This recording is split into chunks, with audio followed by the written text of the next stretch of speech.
When we are in Europe, we have a motorbike cover for our bike.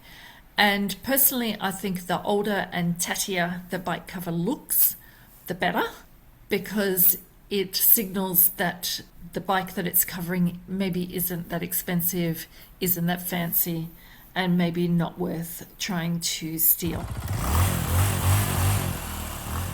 Hey adventurer, I'm Bridget Hallam from Throw Your Leg Over, and today we're talking about keeping your motorbike and your motorbike gear secure when you're on your adventures.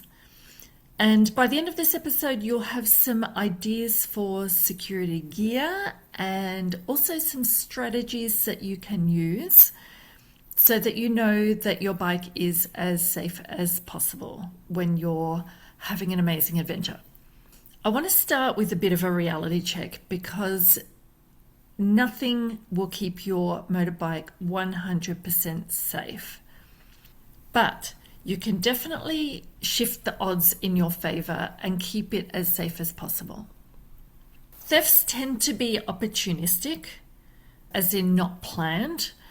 So one of the best strategies you can do is make stealing your bike appear more difficult, and therefore it will be less attractive to someone who's eyeing it off and thinking about nicking it or nicking stuff from it.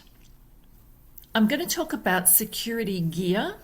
Security gear falls into two categories really: security gear for your bike and security gear for the stuff you have on your bike. So if we start with your bike, some basic security gear you might want to consider starts off with a disc lock. So this is a lock that you can lock onto your front wheel with a key, and it will make it physically difficult to roll your bike away. And it also provides a good visual deterrent. It'll look like your bike has a lock on it. Some disc locks also have an alarm, which is activated by movement. Another easy basic bit of security gear is a bike cover. When we are in Europe, we have a motorbike cover for our bike. And personally, I think the older and tattier the bike cover looks, the better, because it signals that the bike that it's covering maybe isn't that expensive, isn't that fancy, and maybe not worth trying to steal. It's also practical for just protecting your bike when it's out in the elements, of course. So they are two easy security bits of kit that you might want to get for your bike. The other piece of kit that you might want to consider, but which is more expensive, is a GPS tracker, which, if worst case scenario happens and your bike is stolen, you can track where your bike is. So that's some really basic security gear for your bike. Now, if we look at some security gear for everything that you have on your bike, let's start with the panniers. Now, hard panniers are the most secure in terms of you can lock them on your bike. They also look a bit more difficult to get into, so they're a bit less tempting perhaps than soft panniers. Now, some soft panniers are lockable, but visually they can give an impression that they're a bit easier to hack into. If you have a top box on your bike and it's lockable, that is another level of security for your gear. You can just pop gear into your top box, lock it, and it will be secure.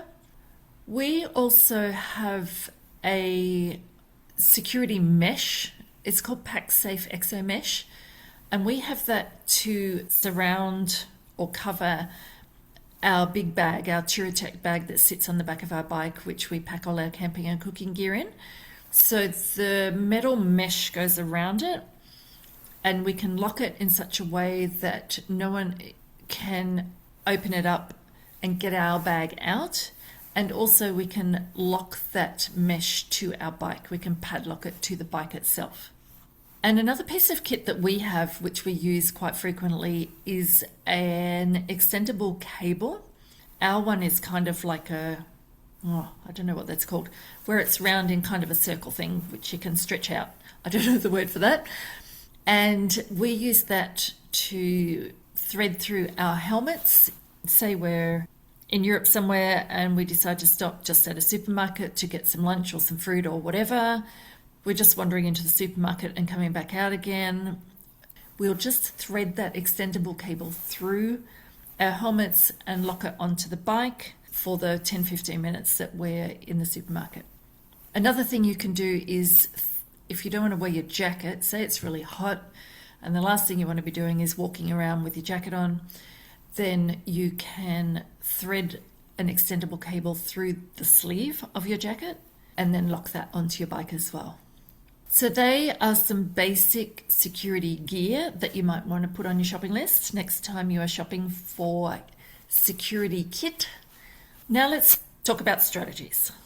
And the first thing I'm picturing in my mind is if you're out on a day ride and maybe you're just stopping at a local cafe or bakery and you're just stopping somewhere to get a coffee or something to eat. Common sense says to park as close as you can to that bakery or cafe or wherever you're stopping, just so that you have direct line of sight to your bike at all times. If your bike has lockable handlebars, definitely do that every time you stop. And what I mean by that, if you're not familiar with lockable handlebars, some bikes will let you turn the key to a certain position and then you can turn your handlebars like to the farthest angle that they will go and they will lock there. When you take your key out, they lock. And what that means, if someone is trying to wheel your bike away, it will just wheel around in circles. They won't be able to take it in a straight line. So again, if they get close enough to be playing with your bike and trying to maneuver it, they'll figure out pretty quickly that those handlebars are not going to straighten up and it's going to be really difficult to wheel that away. Now, if you, for any reason, have to park somewhere away from where you're walking to, see if you can pick a place where there are a lot of people around, or maybe security cameras around, maybe near a supermarket or a shopping centre or a bank, where it's high visibility. And also, if it's possible, maybe park somewhere that is not accessible to cars. So someone can't just rock up with a van, reverse up to your bike and wheel your bike onto the van. If it's a bit difficult for them to get their vehicle near your bike, that's even better. Now, let's say you're doing a longer ride. Maybe you're on a weekender or a week away and you're staying at accommodation. If you're camping, obviously park your bike next to your tent or behind your tent. Please make sure it leans away from your tent, just in case. The last thing you want is your bike falling on your tent in the middle of the night. And also, if your bike has a center stand, then use that as often as you can, as often as it is practical. My bike has been lowered, so it does not have a center stand, whereas Alan's bikes do. If you're staying in hard roof accommodation, for example, you might be staying in a pub or a motel, Airbnb, one thing that we always check when we're booking is if there is somewhere secure to park. We'll check on the website, we'll often contact the host or the owner to check on this and just ask them about the parking. They may say, look, there isn't secure parking, but you can park behind where your bike won't be visible from the street. So just check that if you can before you actually book in. So they are security strategies. My hot tip here too is that consistency is key. Get into the habit of using your security gear. Get into the habit of putting your handlebars locked on. Get into the habit of using your center stand. Get into the habit of locking your helmets on your bike. You know, parking really close to your tent or checking with your accommodation beforehand before you book to check on the parking situation, security situation. Get into the habit of doing that and do it consistently every time. Another hot tip is listen to your instincts. If there's something that's making you a little bit uneasy, pay attention to that and do all the things. Don't brush it off. Don't go, oh no, it'll be right. Do all the things.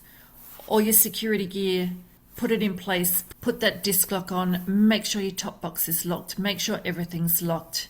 Don't leave anything on your bike unless you absolutely have to that's not locked away. Take stuff with you that you wouldn't normally take with you. If your instincts are telling you that something's not quite right, listen to your instincts, pay attention, and do all the things. At the end of the day, though, you can only do as much as you can to keep your bike secure. There's always a level of risk. All you can do is control the parts of that risk that you can control. And as motorcyclists, we know that risk is part of what we do. So just focus on the things that you can control, which is the security gear that you choose to have on your bike and your security strategies, the things that you do to minimize that risk. And that's all you can do. You can't control everything. Just focus on what you can control. Most of all, enjoy your adventure. Don't let any anxiety of security spoil that adventure for you. Don't spend your adventure worrying about what might go wrong, what might happen. So I hope that's helped you. Do what you can to increase your security, do what you can to lower the risk, and then most of all, enjoy your adventure. Let me know if there's something you do for security. I would love to know if there's something specific that you do or you have that keeps your bike more secure and your gear more secure. I would love to know. Send me an email or a message or comment on this episode. And if you'd like to leave me a 5-star review, of course I would love that. And that will also help other women who are riders to find this podcast, which would be fabulous. And I will see you next week.